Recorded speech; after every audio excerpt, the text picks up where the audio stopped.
My cousin texted every boy at school, pretending to be me, stole my exam books, and laughed while I screamed in pain from the bleach. She put in my shampoo, so I documented every crime she committed, and now she's mad at me for exposing her. I grew up with my cousin after losing my parents, but her wild behavior started tearing us apart. At 11, she turned into a total rebel, causing chaos at school and beyond. I'm still haunted by the crazy things she did back then. When I was 3, my parents were killed in a tragic hit-and-run accident, and there was only one place for me to live, with my Aunt Sally. She had a kid my age, Megan, and we got along super well. I remember being 5 years old and being offered to play with her toys because I had none. We were pretty much inseparable until she turned 11, because that's when she started rebelling in school a lot more. She was the definition of a crazy child. In class, she would paint her nails and hold conversations with other students, speaking so loud she was practically screaming. And after school, sometimes she would rip open garbage bags from the back and literally pour them out into the hallways. One time, she tried to light the effing sports field on fire. When the fire trucks came, she had run away in time, so she never got caught for that one. But the rest were reported by the principal, and my aunt would find out. At first, she tried to punish her with simple things, no TV, no dessert, etc. But then Megan got so insane that my aunt would ground her for months on end, and even refused to buy her gifts for Christmas until she acted right. Meanwhile, I was a star pupil. Teachers loved me like I was their own, and my aunt rewarded me for it. This caused a drift between me and Meg, but I just wanted my best friend back. I remember trying everything to set her on the right path. I'd help her with homework, try to convince her that getting on the teacher's good side is worth it, and even share my dessert with her when Aunt Sally wasn't looking. But none of it worked. And instead of taking any sort of accountability, she started blaming me. And that's the lore for how Megan's reign of terror began. When we were both 13, she stole my phone and texted every boy in my class that I was obsessed and in love with them, and asked to kiss after school. I only found out after all of them had replied with no's, and none of them believed that it wasn't me. I tried to talk to Megan about why she did that, and she promised to never do it again. But it wasn't even a full 72 hours before she broke that promise. The week of a big history test, she took all my history books and threw them out. When I told Aunt Sally that I lost them, Megan told her I was lying, that I had thrown them out because I wanted a good excuse for why I would fail. Luckily, Aunt Sally didn't believe her at all, and she bought me new ones. But that was still my breaking point. So then came a villain arc of my own. I told Meg to sit beside me,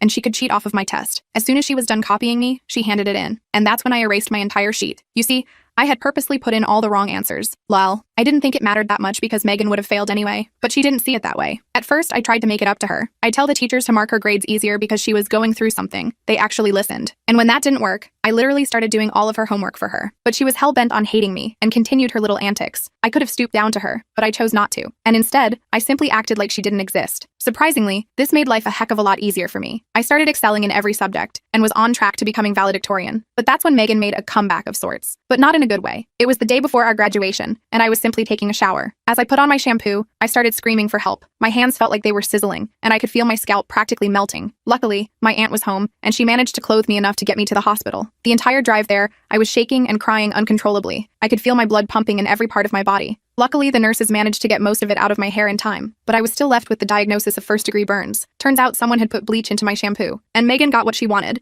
because the next day I was unable to attend graduation. But little did she know, that would be her last win, because while I could use my influence for good, I could also use it for bad, and she was about to see just how bad I could be. After the hospital trip, I was stuck at home with bandages on my head. My skin itched like crazy, and I couldn't even wash my hair properly. I stayed in my room most of the time, just thinking about how to get back at Megan. I wasn't going to let her win again. My Aunt Sally was super worried about me, but she didn't know what to do with Megan anymore. I could hear her pacing in the kitchen, muttering to herself about how things got so bad. I knew I had to act smart, not just lash out. First, I started by watching Megan closely. I needed to know her next move. She acted all innocent around Aunt Sally, helping with dishes and smiling like nothing happened, but I saw through it. I hid behind the hallway corner one evening and caught her sneaking into my room. My heart raced as I peeked through the crack in the door. She was rummaging through my desk, probably looking for something to mess with. I held my breath, not making a sound. She grabbed a notebook, flipped through it, and then tossed it back. I guess she didn't find anything good, but I knew she was planning something. The next day, I decided to set a trap. I left a fake diary on my desk. I wrote stuff in it about how I was scared of failing a summer class I wasn't even taking. I made it sound like I was hiding a big secret. I figured she'd read it and try to use it against me. Sure enough, that night I heard her creep in again. I stayed in bed, pretending to sleep. My heart pounded as I listened to the pages turn. She whispered to herself, probably thinking she hit gold. I had to bite my lip to keep from laughing. This was step 1 of my plan. A few days later, Megan started spreading rumors at a neighborhood party. I wasn't there, still recovering,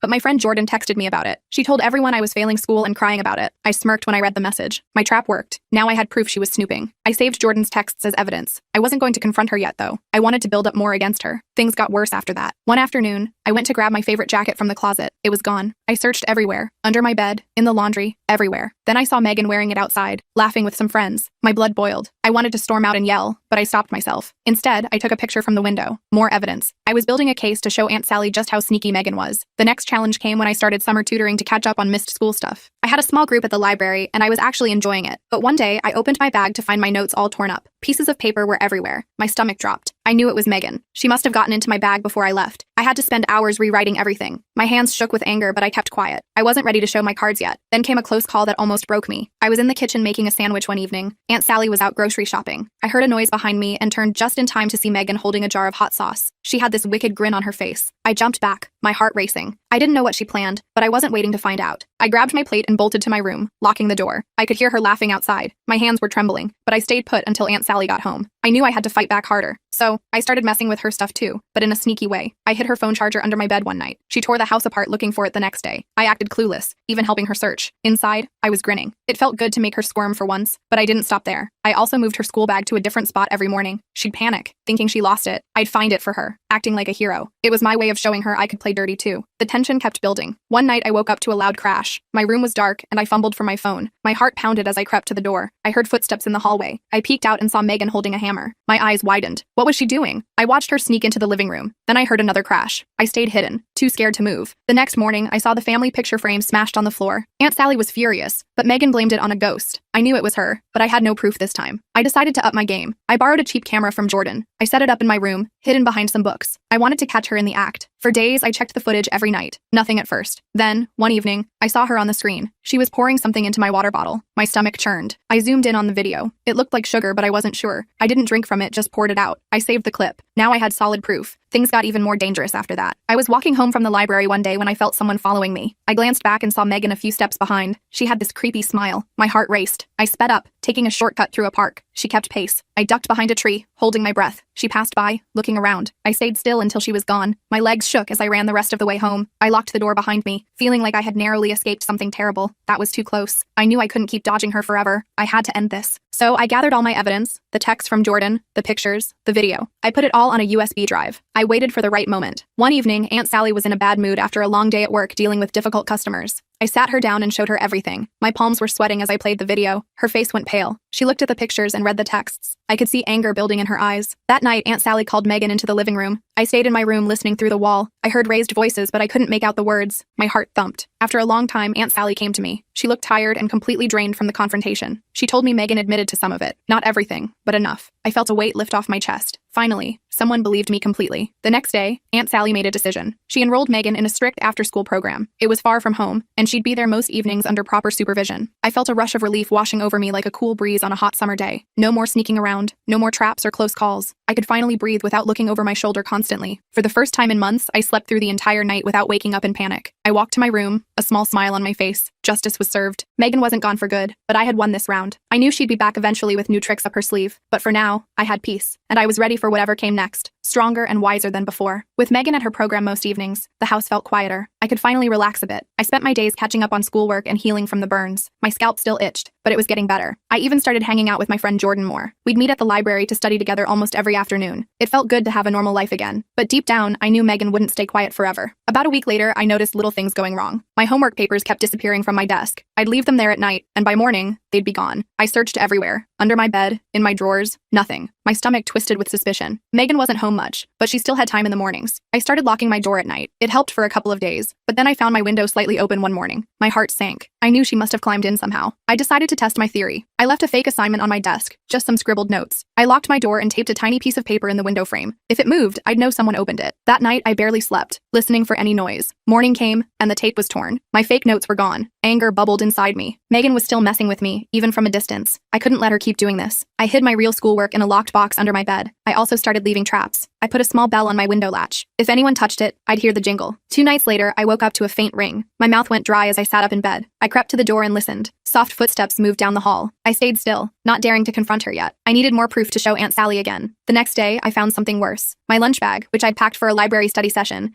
had salt poured all over my sandwich. I only noticed when I took a bite and nearly gagged. My throat burned from the taste. I threw it out, my hands shaking with frustration and disbelief. Megan must have done it before she left for her program. I felt a mix of fear and fury. She wasn't stopping, even with the new rules. I started getting sneakier too. I hid my lunch in a different spot each day, sometimes in my backpack, sometimes in a cabinet she'd never check. It worked for a while, but then she struck in a new way. One morning, I found my backpack unzipped with mud smeared inside. My books were ruined. I had to spend hours cleaning them. My chest tightened with frustration. I took pictures of the mess, adding them to my growing collection of evidence. Things got scarier after that. One evening I was alone at home. Aunt Sally was working late. I heard a loud thump from the backyard. My heart pounded as I peeked out the window. I saw a shadow moving near the shed. I squinted, trying to see better. It looked like Megan's height and shape. Fear gripped me. What was she doing out there? I locked all the doors and hid in my room, clutching my phone. I didn't sleep until Aunt Sally got home. The next morning, I checked the shed. Tools were scattered everywhere and a shovel was missing. My mind raced with bad thoughts. Why would she take a shovel? I felt uneasy all day. I told Jordan about it at the library. She suggested I set up another camera, this time outside. I liked the idea. I borrowed her spare one and hid it near the shed, pointing at the door. I checked the footage every night after that. For a few days, nothing happened. Then, late one night, I saw something on the camera. Megan was sneaking out of the shed with the shovel. She looked around, then buried something in the garden. My stomach dropped. What was she hiding? I waited until morning to check. I dug in the spot and found a plastic bag. Inside were some of my old toys, broken into pieces. My heart ached. Those were memories from when we were close. Now she was destroying them. I saved the footage and took pictures of the broken toys. My evidence pile was growing, but I felt more trapped than ever. Megan was getting bolder. One afternoon, I came home to find my room trashed. Clothes were on the floor. My desk was tipped over. Everything was a mess. I froze in the doorway, my breath catching. I knew it was her. Aunt Sally wasn't home to see this yet. I quickly took more pictures before cleaning up. I decided to fight back in a new way. I started leaving notes for Megan, pretending to be scared. I wrote things like, "Please stop, I'm sorry for everything." I left them where she'd find them. I wanted her to think I was giving up. Meanwhile, I kept gathering proof. One night, I caught her on camera reading one of my notes. She smirked and tore it up. My plan was working. She thought she had the upper hand. But then came a really close call. I was walking to the library when I noticed someone behind me again. I glanced back. It was Megan, holding something in her hand. My pulse quickened. I couldn't tell what it was, but I didn't wait to find out. I sped up, taking a side street. She followed. I darted into a small shop, hiding behind a shelf. My heart thumped as I watched her pass by the window. She looked furious, her eyes scanning the street for me. I stayed there for 10 minutes before leaving. I felt like I barely escaped something bad. I knew I had to end this soon. My evidence was strong now, with videos, pictures, and even the broken toys. I waited for a day when Aunt Sally was home early. I sat her down in the kitchen. My hands shook as I showed her the new stuff. I played the shed video first. Her eyes widened. Then I showed the pictures of my trashed room and ruined toys. She looked angrier with each one. That evening, Aunt Sally confronted Megan again. I stayed in my room, listening through the wall. Their voices got loud, but I couldn't hear the words. My stomach churned with nerves. After a long time, Aunt Sally came to me. She said Megan finally admitted to most of it. She was in big trouble now. Aunt Sally decided to send her to a different program, even stricter,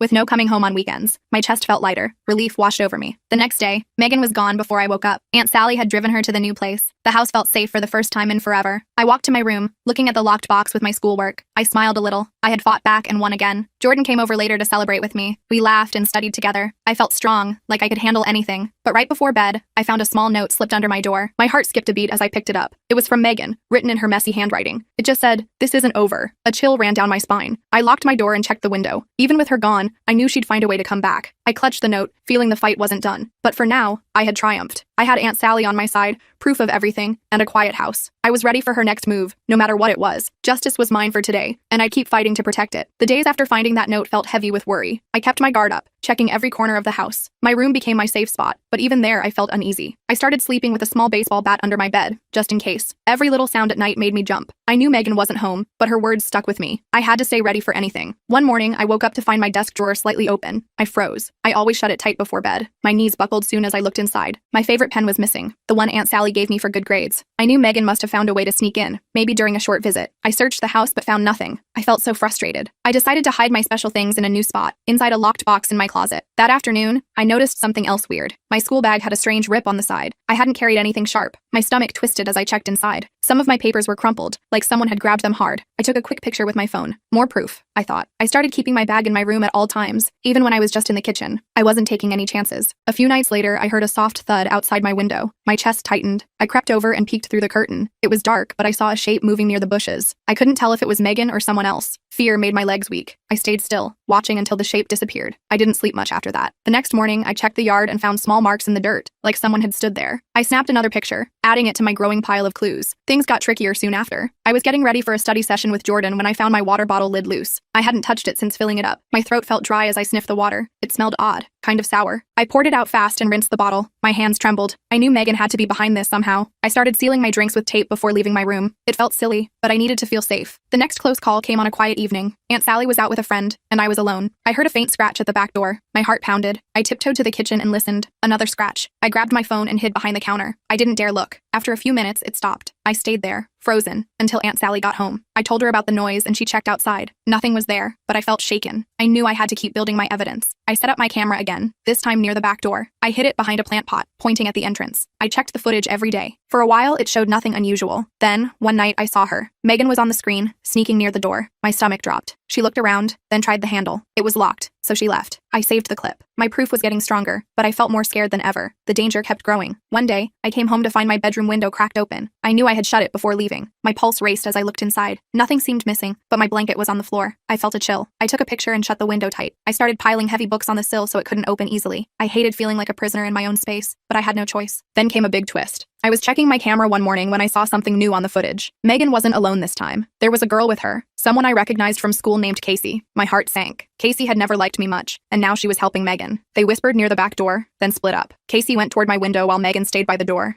I felt betrayed. I saved the clip and zoomed in. Their faces were clear. I knew this was bad news. I started being extra careful around Casey at school. I avoided her in the halls and kept my stuff close. But one day, she bumped into me on purpose. My books fell, and she smirked. I picked them up fast, my face burning with anger. I didn't say a word, just walked away. Inside, I was fuming. I knew she was testing me, probably reporting back to Megan. I felt surrounded, but I wasn't backing down. Things got scarier after that. One night, I woke up to a loud bang from the kitchen. I could barely breathe. Aunt Sally was asleep, so I grabbed my bat and crept down the hall. I saw the back door wide open. Fear gripped me. I shut it fast and locked it. Then I noticed muddy prints on the floor. Someone had been inside. I woke Aunt Sally, and she looked worried. We checked the house together. Nothing was taken, but I knew this was a warning. I decided to fight back smarter. I started leaving fake notes around, saying I was scared and wanted to make peace. I left them where Megan or Casey might find them. I wanted them to think I was weak. Meanwhile, I kept my camera rolling and saved every clip. One night, I caught Casey on video picking up a note near my window. She read it, laughed, and stuffed it in her pocket. My plan was working. They thought I was giving up, but the close calls didn't stop. One afternoon, I was walking home when I saw Casey waiting near my street. My pulse quickened. I took a different path, cutting through a neighbor's yard. She followed for a bit, then lost me. I hid behind a tree, my breath shallow. After she passed, I ran home and locked the door. My legs felt like jelly. I knew Megan had sent her. I felt trapped, but I kept gathering proof. The tension kept building. One morning, I found my school project torn into pieces on my desk. My chest tightened. I had worked hard on it. I took pictures of the mess and hid the bits in my box. I knew it was Megan or Casey. I started doing my projects at the library with Jordan, away from home. It was more work, but safer. I felt like I was always one step behind, but I wasn't giving up. Then came another shock. I was checking my camera footage when I saw Megan and Casey together again. This time, they were near the garage. My heart pounded. They had a small bag and were hiding something inside. I felt sick. What were they planning? I waited until daylight to check. I found a tiny jar tucked behind a box. It smelled sharp, like the stuff on my pillowcase. I took a picture and left it there. I didn't want them to know I found it. I knew I had to act soon. I gathered all my new clips, pictures of the torn project, and the jar's hiding spot. I put everything on a USB drive. My entire body was trembling as I waited for the right moment. One evening, Aunt Sally looked tired after work. I sat her down and showed her the evidence. I played the video of Megan and Casey first. Her eyes widened. Then I showed the pictures. She looked mad, really mad. That night, Aunt Sally called Megan's program. I stayed in my room listening. Her voice was loud and firm. She also called Casey's parents. My heart thumped. After a long talk, she came to me. She said Megan had admitted to sneaking out with Casey's help. Casey confessed too after her parents got involved. Aunt Sally made sure Megan stayed at the program with no breaks. She also warned Casey to stay away from me and our house. Relief hit me hard. I felt like a huge weight was gone. The next day, the house felt calm. Jordan came over, and we talked about everything. I smiled, feeling secure at last. Aunt Sally added extra locks to the garage and back door. She even checked in with Casey's parents again to make sure things were clear. I walked to my room, looking at my box of evidence. I had stood my ground and won. Justice felt so good. But as I turned off my light that night, I heard a faint rustle outside. I peeked out, seeing nothing. My pulse raced for a moment. Then I took a deep breath. Megan and Casey were dealt with. I had Aunt Sally and Jordan with me. No matter what small noise I heard, I knew I was safe. I had fought back, outsmarted them, and protected my home. Today, I triumphed, and I'd keep standing strong for whatever came next. The morning after finding that note, I felt a knot in my stomach.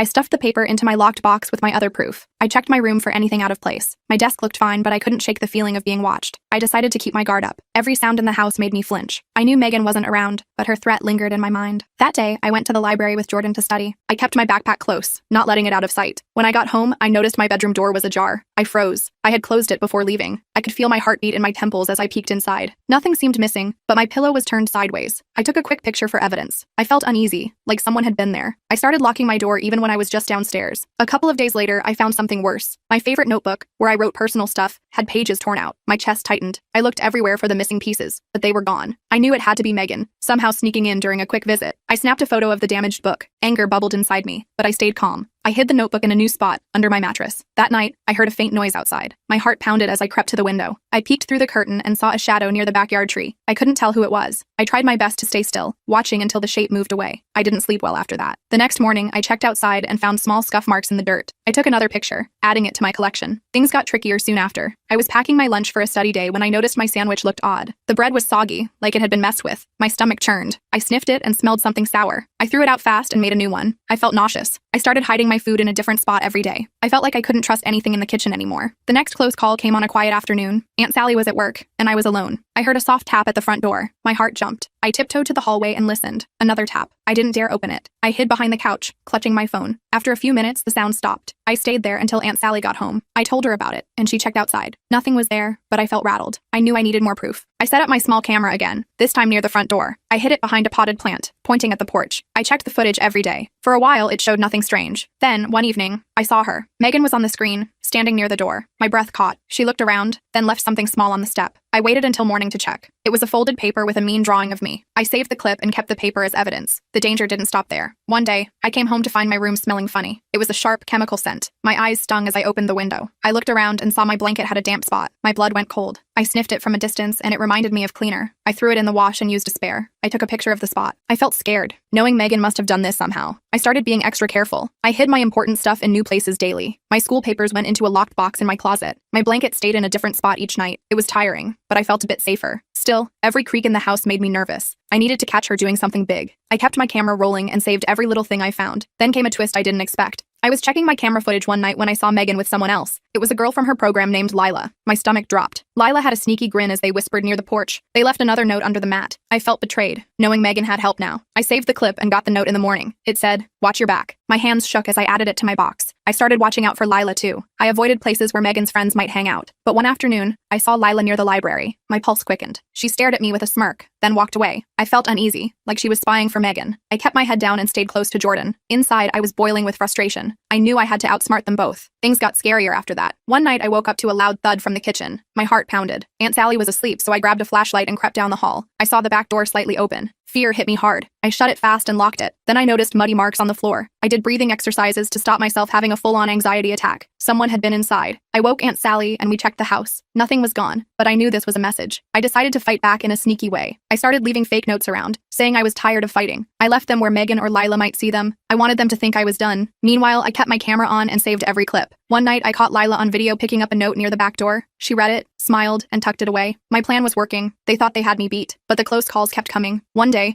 I was walking home when I saw Lila a block behind me. My chest tightened. I took a side street to lose her. She kept following. I ducked behind a big trash bin, holding my breath. She walked past, looking around. I waited until she was gone, then ran home. My legs felt weak as I locked the door. I knew Megan had sent her. I felt cornered, but I wasn't giving up. The tension grew even more. One morning, I found my school project crumpled on my desk. My heart sank. I had spent hours on it. I took pictures of the mess and hid the pieces. I knew it was Megan or Lila. I started working on projects only at the library with Jordan. It was harder, but safer. I felt like I was always playing catch-up, but I kept pushing forward. Then came another shock. I checked my camera one night and saw Megan and Lila near the garage. My heart raced. They were hiding something small behind a box. I felt nervous. What were they up to? I waited until morning to look. I found a tiny container with a weird smell. I didn't touch it, just took a picture. I left it there so they wouldn't know I saw it. My mind spun with worry. I knew I had to act soon. I gathered all my new clips, pictures of the crumpled project, and the strange container spot. I saved everything on a USB drive. My hands shook as I waited for the right time. One evening, Aunt Sally seemed worn out from work. I sat her down and showed her the proof. I played the video of Megan and Lila first. Her face went stiff. Then I showed the pictures. She looked upset, really upset. That night, Aunt Sally called the program where Megan stayed. I stayed in my room, listening. Her voice was sharp and loud. She also reached out to Lila's family. My heart thumped hard. After a long talk, she came to me. She said Megan and Lila admitted to sneaking around. They had planned to scare me more. Aunt Sally made sure Megan stayed at the program with no visits. She also told Lila's family to keep her away from me. Relief washed over me. I felt like I could finally relax. The next morning, the house felt peaceful. Jordan came over and we talked about it all. I smiled, feeling secure. Aunt Sally added stronger locks to every door. She even checked in with Lila's family again to make sure things were settled. I walked to my room, looking at my box of evidence. I had stood strong and won. Justice felt amazing. But as I turned off my light that night, I heard a small rustle outside. I peeked out, seeing nothing. My heart jumped for a second. Then I took a deep breath. Megan and Lila were handled. I had Aunt Sally and Jordan by my side. No matter the tiny sound, I knew I was safe. I had outsmarted them and protected my space. Today, I came out on top, and I'd keep standing tall for whatever came next.